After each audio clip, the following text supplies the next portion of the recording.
Saya terakhir bisa lepas dari mimpi itu udah nggak bisa gerak Kang Odeng. Saya baca Qul huwallahu ahad itu 3 kali Kang Odeng. Sampai susah kan ngelepasinnya. Nah, terbangun saya dari mimpi itu, isi saya udah duduk Kang Odeng. Kamu ngapa? Kayak kedekap katanya kan, kayak kedudukan gitu kan.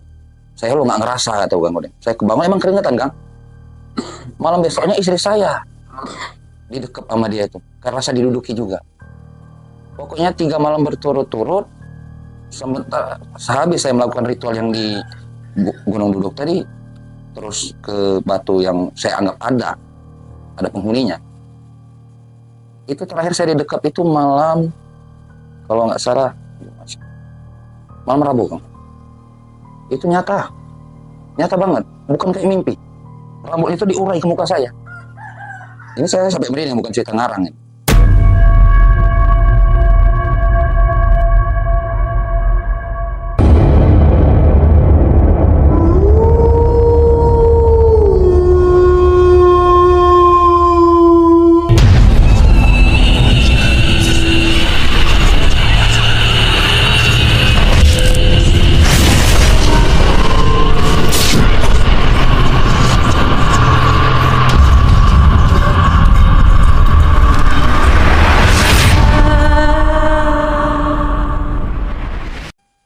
Sobat Ekspedisi Kang Odeng, pada kesempatan kali ini kita ditemani oleh seorang narasumber yang bernama Mas Maulana. Mas Maulana ini jauh-jauh dari Lampung ke Banyuwangi, ingin mengisahkan kisahnya yang pernah mencari pesugihan di daerah Gunung Duduk. Kita sambut narasumber kita. Assalamualaikum Mas Maulana. Waalaikumsalam Kang Odeng. Gimana kabarnya Mas? Alhamdulillah sehat. Alhamdulillah sehat. Berapa hari perjalanan Lampung ke Banyuwangi ini Mas? 2 hari 2 malam Kang. Masya Allah. Datang tadi malam ya? Iya. Masya Allah. Ya emang kalau kita di hari-hari Jumat Sabtu itu emang nggak bisa nemuin Mas. Jadi terpaksa Mas Maulana ini nunggu semalam di sini. Ngomong-ngomong kegiatan sehari-hari ini ngapa di rumah Mas? Kalau saya Kang, sehari-harinya saya pekerja BUMN Kang. Saya bekerja di Pertamina, drilling service panas tenaga uap. Saya cuma jadi koordinator keamanan aja Kang, kelas security di sana. Katanya Mas Maulana ini pernah mencari lah pesugihan di Gunung Duduk. Siap. Itu awal ceritanya gimana Mas? Dan tahun berapa itu? Ceritanya itu masih mundur 3 bulan yang lewat Kang, belum lama. Awal dengar aja ada yang dari Jawa juga datang ke sana, katanya ada yang berhasil dan ada yang enggak juga. Saya nekat ke sana itu tanpa kuncian, tanpa bertanya Kang. Cuman nyerap angin dari kanan mau dari kiri aja, dalam artian dari orang ke orang, syaratnya bawa hati yang dingin katanya, ikhlas dan segala macam, izin sama orang tua dan anak istri, dan bawa ayam gitu kan, perbekalannya ke sana. Ayam itu posisinya juga harus hidup gitu Kang Odeng. Ayamnya apa harus ditentukan ayam cemani apa gimana itu? Kalau mau bagusnya ayam cemani, tapi kalau nggak ada ayam putih katanya. Dengan ritual itu dari lereng Gunung Duduk itu Kang Odeng, mau ke puncaknya itu sekitar perjalanan hampir 2 kilo kalau diukur meteran. Tapi yang saya rasakan berjalan itu hampir 2,5 jam ke puncak paling atas itu. Itu posisi di malam Jumat, Kliwon atau bukan Kliwonnya saya agak kurang paham, pas malam Jumat Kang Odeng. Di sore Kamis itu saya berangkat. Nyampe ke sananya itu berangkat jam 3 sore. Nyampe ke sana tuh jam 6.30 Kang Odeng. Maghrib itu. Pas azan maghrib itu saya udah di sana. Syarat-syarat ritual di sana itu di petilasannya Nenek Ibrahim, kalau kata kita di sana menyanjungkan nama beliau, itu wajib sholat Kang. Ziarah atau bahasa sowan ke petilasan-petilasan. Saya laksanakan kalau sholat itu dari jam maghrib tadi sampai ke ba'da isya. Saya lanjutkan lagi sholat fardu ba'da isya. Habis itu saya sholat hajat kemudian.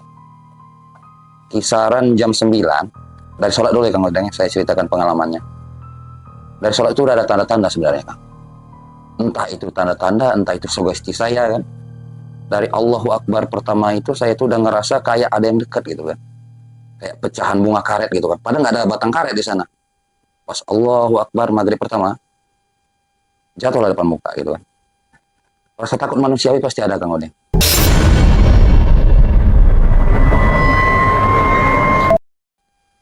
Karena saya takutnya begini, takut nih saya nggak diterima, saya tanpa kuncen, tanpa maaf ngomong, tanpa bertanya syaratnya apa aja, tapi saya cuma dengar dari orang ke orang bawa ayam gitu kan.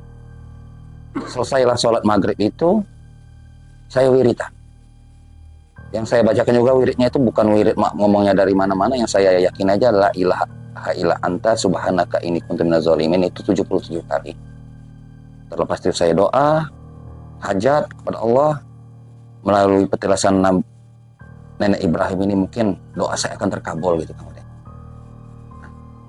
Setelah lepas sholat maghrib Kang Odeng, saya doa segala macam itu makin kerasa kan, kayak suara gemericik kayak binatang buas gitu, suara deketan, kayak ada yang dekat gitu, perasaan ya Kang Odeng ya. Singkat perjalanan doa itu, azan ba'da isya.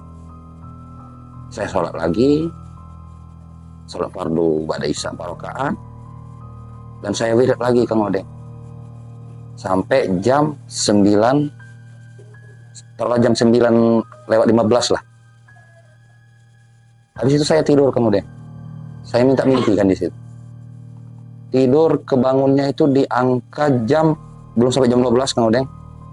Kalau jam 11 lewat kayaknya, karena HP posisi ngedrop gitu kan, di hutan gak ada apa-apa. Untuk penerangan juga kemarin. Saya bikin api lah di belakang gubuk itu. Ada gubuknya untuk peristirahatan. Berhubung gak ada mimpi, gak ada tanda-tanda apa, cuman tanda kayak ada yang deket, kayak perasaan, ada yang lewat perasaan tapi kan. Entah itu fakta atau bukan kita nggak tahu. Wallahu alam kan. Saya turun lagi Kang Odeng dari puncak itu. Berkisar 3 malam turun dari puncak itu baru saya dapat mimpi. Pertama kali saya bermimpi itu, perasaan saya sama abang saya di suatu pulau apa di laut itu nggak tahu, naik perahu kayak perahu ketek untuk nelayan itu Kang Odeng. Tahu-tahu kebalik, keminumlah air itu kan. Tenggelam lah, posisi orang tenggelam, menyelamatkan diri. Tahu-tahu kebangun lagi paginya, wah cuma mimpi kata Kang Odeng, sampai keringetan. Dalam arti keringet tadi kayak nyata gitu kan. Udah lama itu saya ngelakuin lagi Kang Odeng, tapi bukan di sana, di puncak perkebunan namanya Bukit Rendingan. Itu ada batu gede, tapi saya yakin aja, saya hidupin lah bukur apa-apa menyan. Kalau kamu memang bisa bantu jalan saya, masukin saya lewat mimpi. Hari itu sore jam 4.30, selesai saya pulang kerja dari lokasi dari saya ke jalan-jalan ke sana, saya hidupin bukur itu, saya meminta. Malamnya saya kemimpi Kang Odeng didatengin seorang sejenisnya, mungkin kalau bahasa orang sekarang kunti apa ngipri segala macam. Tapi perasaan saya itu bukan makhluk gaib, namanya mimpi kan, kayak orang biasa. Berantem lah Kang Odeng di sana. Berantem saya itu, saya masih ingat kata terakhir dia itu, kamu itu nggak bakal sanggup katanya. Tapi kayak saya dengan Kang Odeng ada hadapan gitu kan. Saya terakhir bisa lepas dari mimpi itu udah nggak bisa gerak Kang Odeng. Saya baca kul huwallahu ahad itu 3 kali Kang Odeng. Sampai susah kan ngelepasinnya. Nah, terbangun saya dari mimpi itu, istri saya udah duduk Kang Odeng. Kamu ngapa? Kayak kedekap katanya kan, kayak kedudukan gitu kan. Saya lu nggak ngerasa atau Kang Odeng. Saya kebangun emang keringetan Kang. Malam besoknya istri saya didekap sama dia itu, karena rasa diduduki juga. Pokoknya 3 malam berturut-turut, sementara sehabis saya melakukan ritual yang di Gunung Duduk tadi, terus ke batu yang saya anggap ada penghuninya. Itu terakhir saya didekap itu malam, kalau nggak salah, malam Rabu Kang. Itu nyata banget, bukan kayak mimpi. Rambut itu diurai ke muka saya. Ini saya sampai merinding, bukan cerita ngarang ini.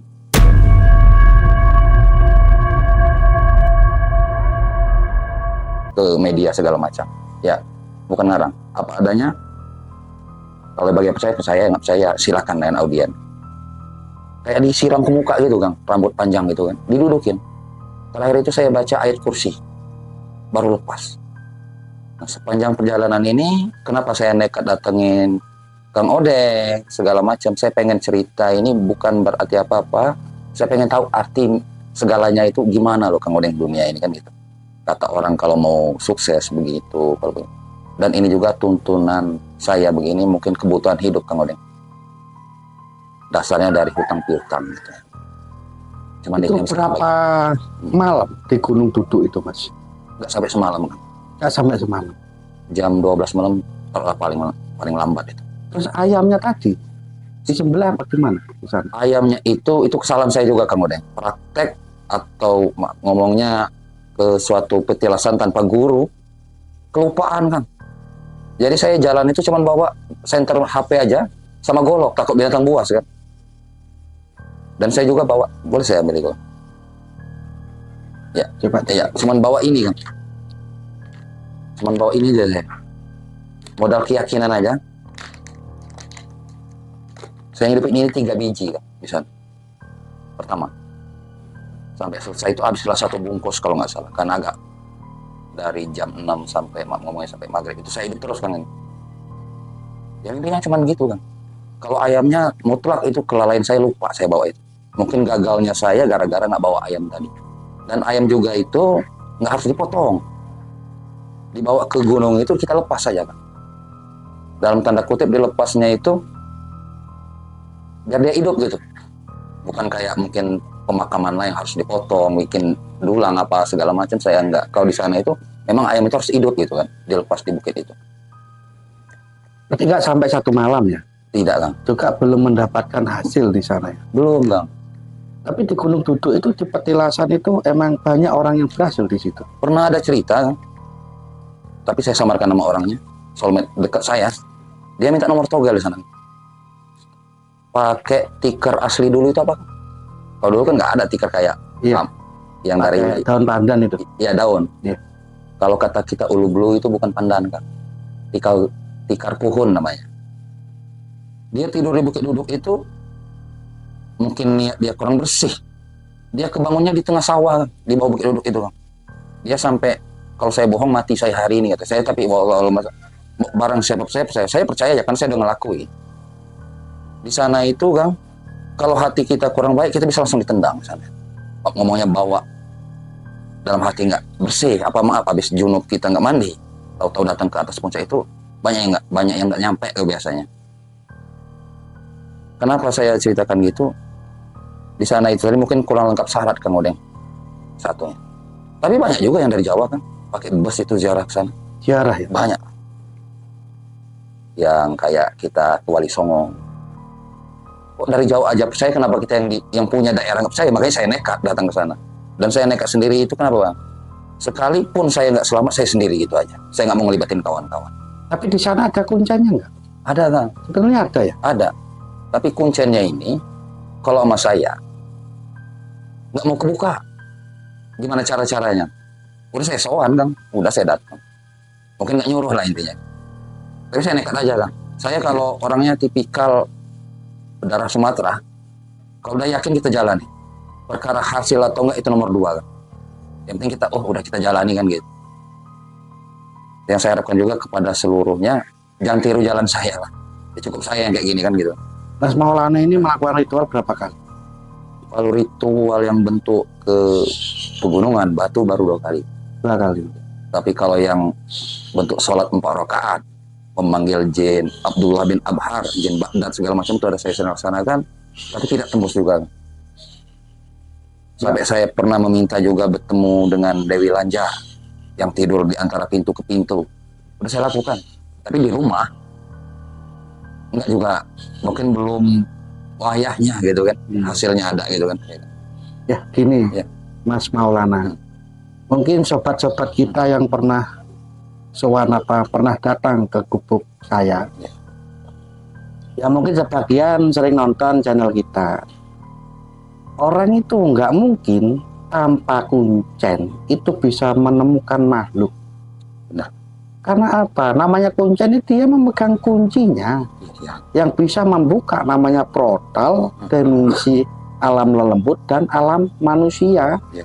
Kalau kita sendiri kan belum pernah belajar ke bidang itu. Iya benar. Ayo coba-coba yang mungkin yang pernah kita bantu, ya mungkin sampai kayaknya ya nggak terhitung lah ya. Iya. Ya mungkin sekarang masih proses untuk kaya lah ya.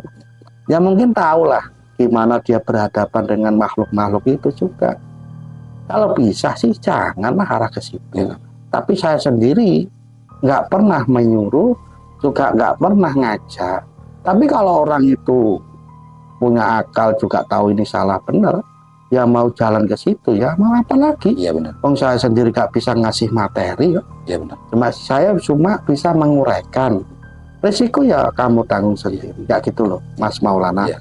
Kenapa kita nggak bisa jalan sendiri, ritual sendiri? Ya karena kita nggak bisa mendatangkan sesosok makhluk itu, karena kita itu bukan yang dikenal beliau. Iya benar. Ya gitu sobat ya, kisah dari Maulana. Kita ambil sisi positifnya. Kalau bisa sih jangan melangkah mencari namanya pesugihan. Saya juga Carilah. berpesan, ya Kang, dikit Kang. Siap. Motong kalimat Kang Odeng kepada seluruh yang menonton ini, jangan tiru langkah saya. Yakin saja terhadap Allah Subhanahu wa taala, apa yang diberi kita nikmati gitu. Ya.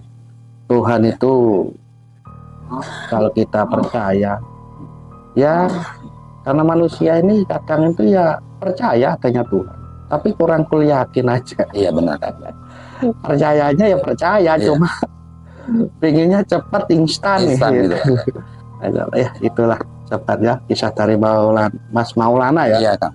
Ya kita tutup dulu Mas ya. Iya Kang. Kita dari tim Ekspedisi Kang Odeng banyak-banyak ucapan terima kasih sudah mau datang ke Banyuwangi. Assalamualaikum warahmatullahi wabarakatuh. Waalaikumsalam warahmatullahi wabarakatuh.